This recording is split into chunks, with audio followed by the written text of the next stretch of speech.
This type of doll is not a new idea. People have made these types of dolls from rags, corn husks, wheat stalks, and other fibrous materials over the course of our human history. These dolls have been used for everything from creating effigies to clothing accessories to children's toys.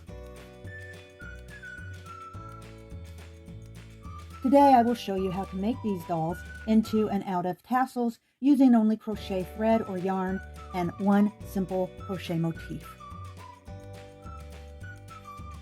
So my name is Sig, and it is such a pleasure to have this time with you today. It's your support that allows me to contribute new content and weekly videos. Help us grow together by tapping that subscribe bar, notification bell, and like buttons. I look forward to your comments and always value your feedback. Now let's get started. So to begin with, I'm going to show you how to make this simple motif, this crochet motif. And this is all you really need to do in order to make the clothes for this doll. So for example, the hat on this doll is actually just simply the motif that I'm going to show you how to make, as is the lower part of her dress. We see that same motif happening in the shirt and also in the other parts of the clothing that you see on these dolls. Now, of course, you're going to implement other things like your basic crochet stitches to add additional embellishments as you care to do. So, for example, I made little hats right here, or I made a braid for her hair. But as you can see, the majority of the clothing is actually just made from this simple motif, this simple crocheted motif.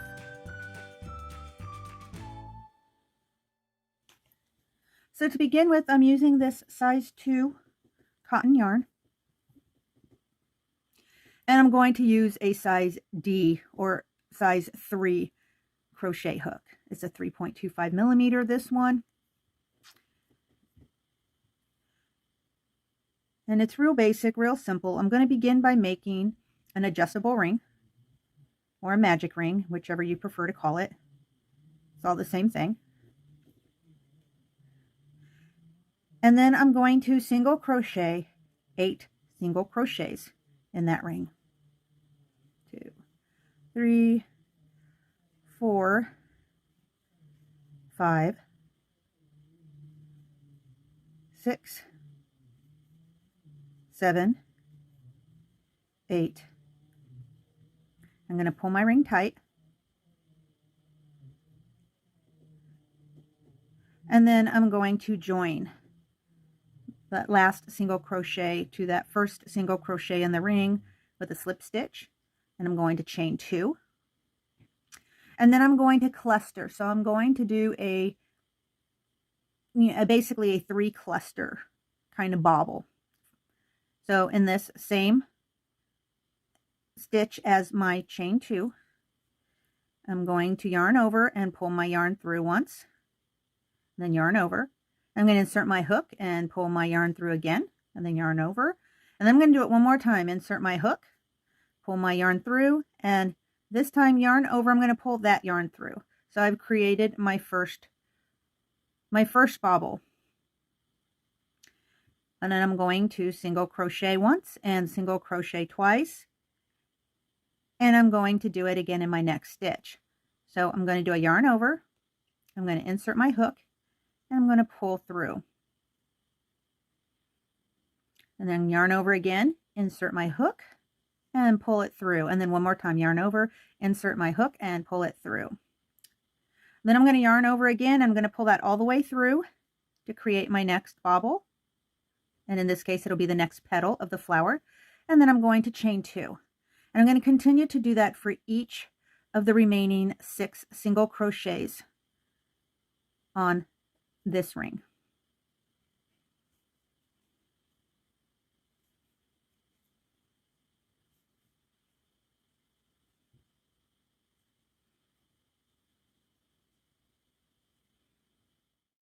So once I have 8 of these clusters or 8 petals on my ring, I'm going to then join. And then I'm going to chain 1, 2, 3, and 4. And then in the next chain 2 space, I'm going to single crochet 3. 1, 2, and 3. And then in the next space, I'm going to single crochet another 3. 1, 2, and 3.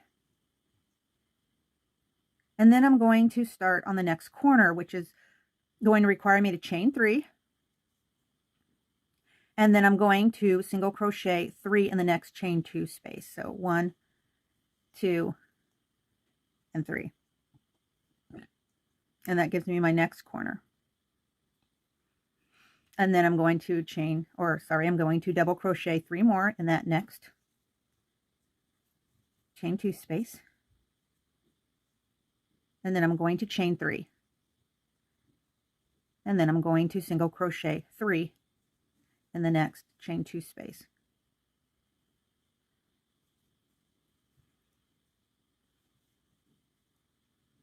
And again.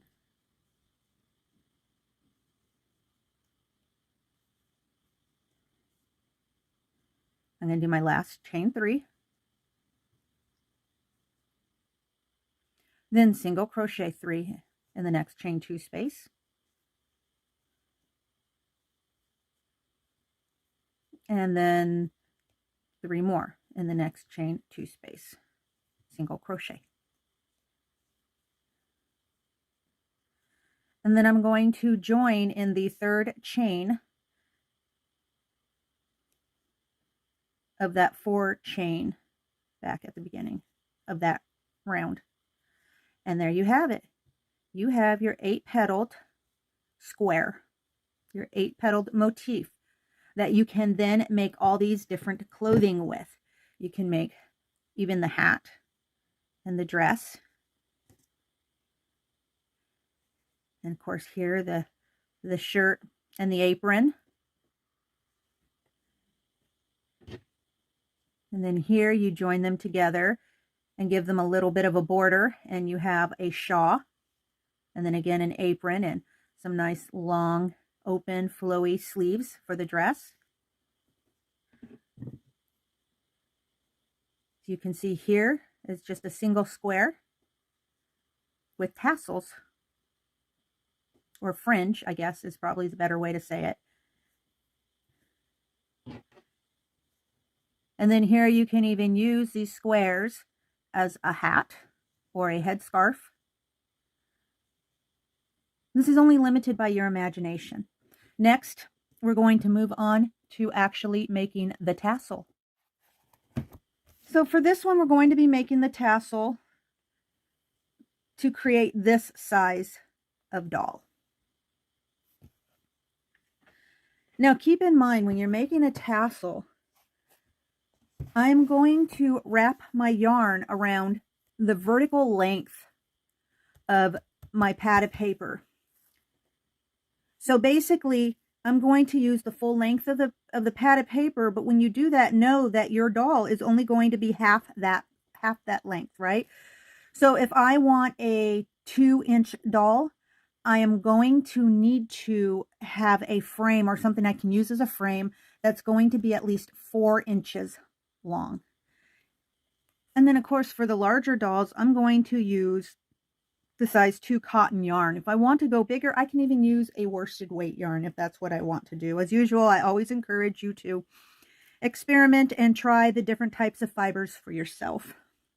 If I was going to be doing a small doll like this, I would use a crochet thread, or if I wanted to go even smaller, I could definitely use more like a sewing thread if I wanted to play and experiment with that. But today we're going to use the cotton yarn. I'm going to begin by wrapping my cotton yarn around the vertical length of this pad 25 to 35 times. So I've just completed wrapping my yarn around the length of this pad 25 times. And now I'm just going to put my pad aside. And this is what I have. You can see But I want to be careful not to tangle these because I really want it to be able to separate like that. I want to be able to work with it like that. Now, because this is a tassel, I actually want to be able to have a hanger. So in order to have a hanger, it's easy enough to make one. And so what I'm going to do is I'm going to take another length of yarn, about yay big.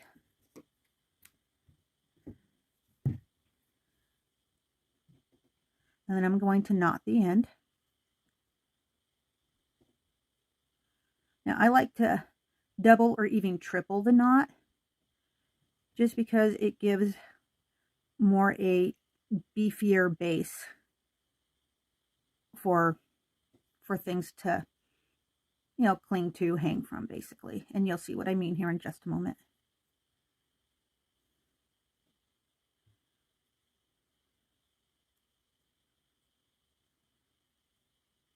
Okay, so now that I have this, right, and I'm using the yarn in this case, but you can use anything. So in this particular one, I use cording. And in this one, I just used the metallic crochet thread. It's all up to you as to how you want to do that. So the first thing I'm going to do is I'm going to gently figure out, or kind of guesstimate about where the center, or where this yarn halves itself. And then I'm going to take my hanger and I'm going to lay it with the knot just under where I think the middle of this pink lays, just like that. So you can see this is where my hanger is at.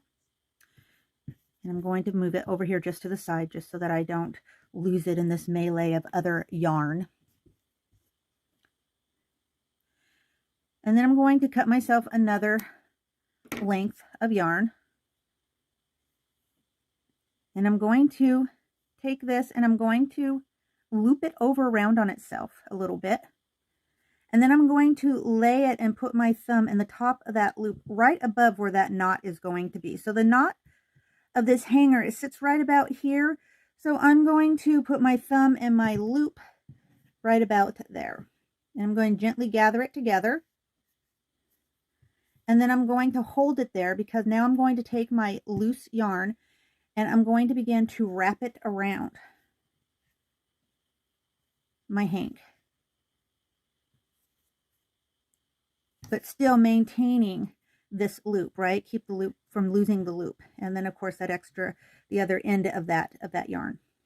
Now, certain frames that you can buy from the store that aren't really expensive at all, they, you know, will allow you to keep your yarn on the frame itself. So you might find that a little easier to work with also.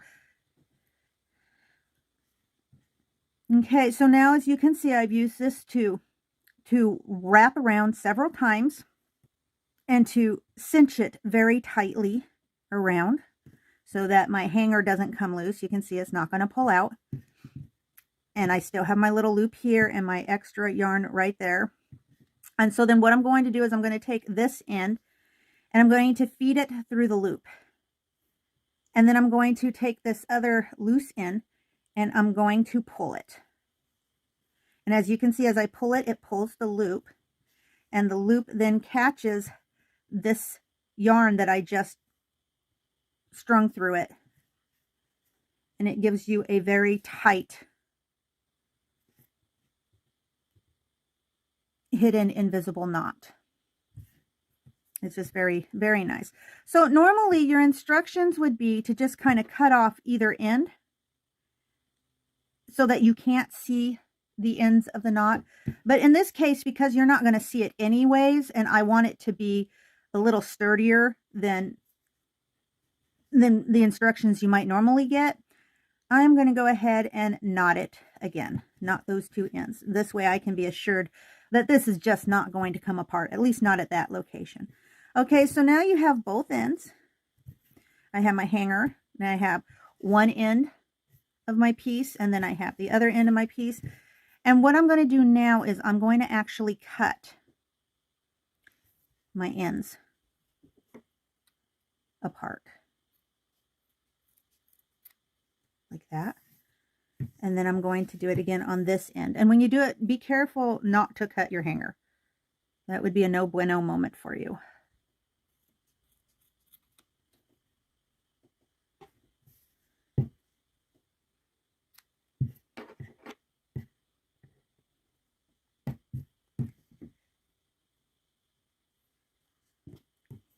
And then I'm going to take my hanger and I'm going to hold it up and out of the way while I carefully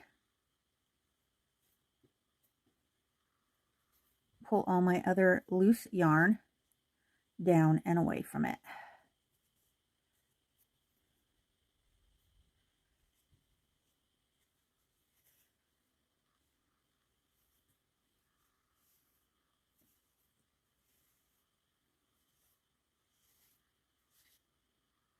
So you can see that's the knot of my hanger. I'm going to just tug it, and we're going to hide that inside the actual head of the doll. It gives it a little more volume too, and it gives the hanger a really good place to anchor in.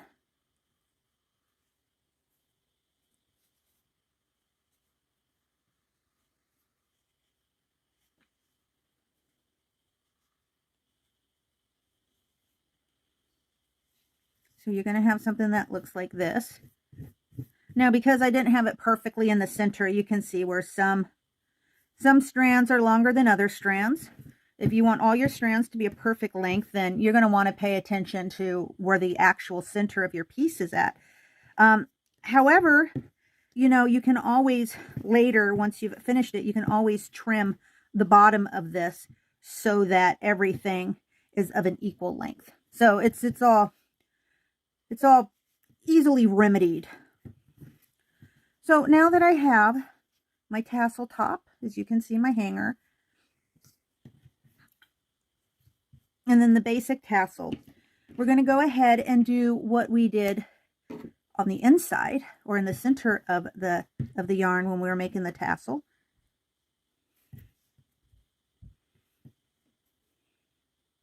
So again, I'm going to loop this over on itself like that.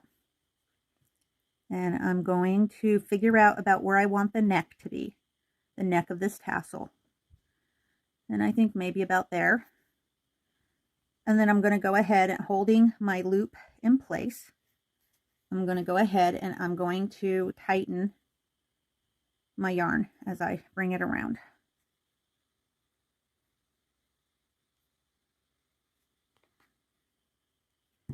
And then again, I'm going to go ahead and I'm going to weave that in through the loop. And then I'm going to take the other loose end and I'm going to pull, and that pulls the loop tight and pulls it in. And then I'm going to take these two ends and I'm going to make sure that they're very, very tight. Now there's a couple of things I can do. I can just cut this off right about there, or I can put a needle on the other end of it and I can just weave the whole piece right through the center.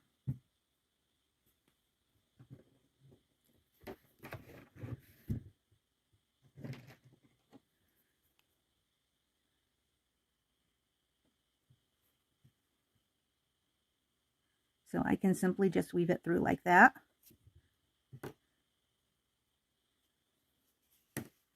And there we go.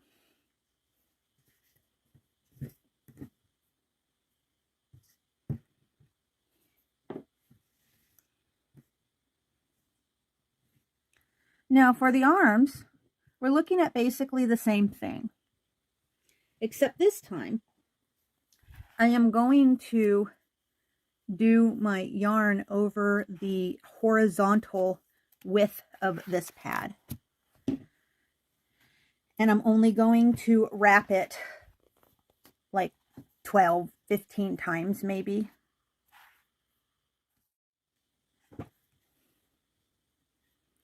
So now I have this width.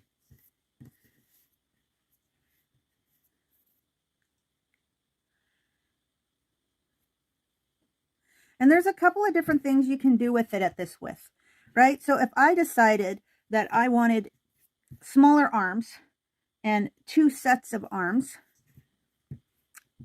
I could go ahead and I could tie off here and tie off here and then cut right down the middle. But for this one, and then of course tie off here and tie off here, and then that gives me 2 sets of arms. But for this one, I think I'm going to do something similar to this, where I have very long arms. Well, it's not really, the arm's not really long, it just gives the suggestion of nice flowy fabric. And again, I'm going to do the same thing for this arm as I did for any of the tie-offs.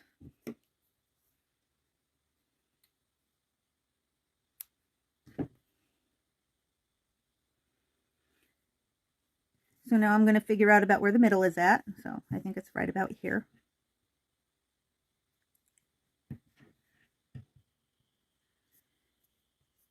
And again, tight.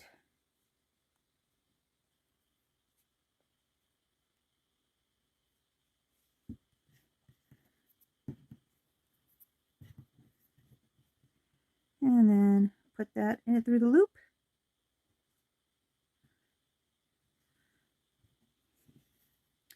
And then tighten.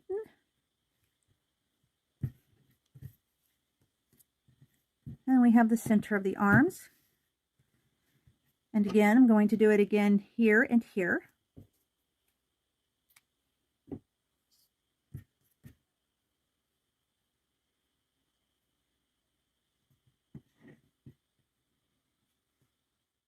And then once I have something that looks like this, I'm going to go ahead and again, I'm going to cut the ends.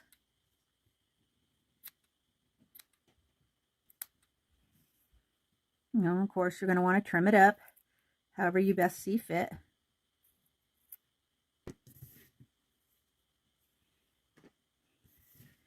Okay, and then you're going to go ahead and you're going to separate kind of the center, the front and the back of your piece between the yarns. And you're going to place your arms on the inside like so.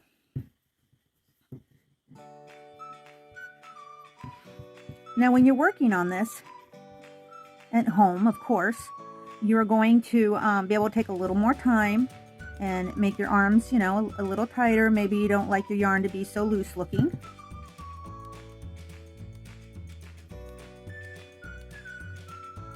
Then we're going to take the yarn and make a waist the same way we've done all the other cinches and ties. Except this time you're going to do it just right underneath the arms.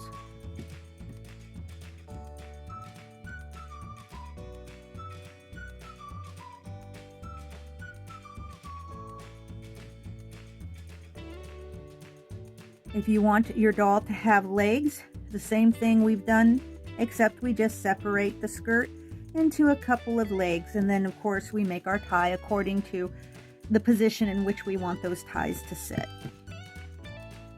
We add our various different clothing and embellishment. It's all up to you. It's all about how creative you either can become or you want to become. And that is how simple it is to make your own tassel doll. Until we meet again, I'd like to just say to all you wonderful fiber artists, stay safe, stay amazing, and above all, stay crafty.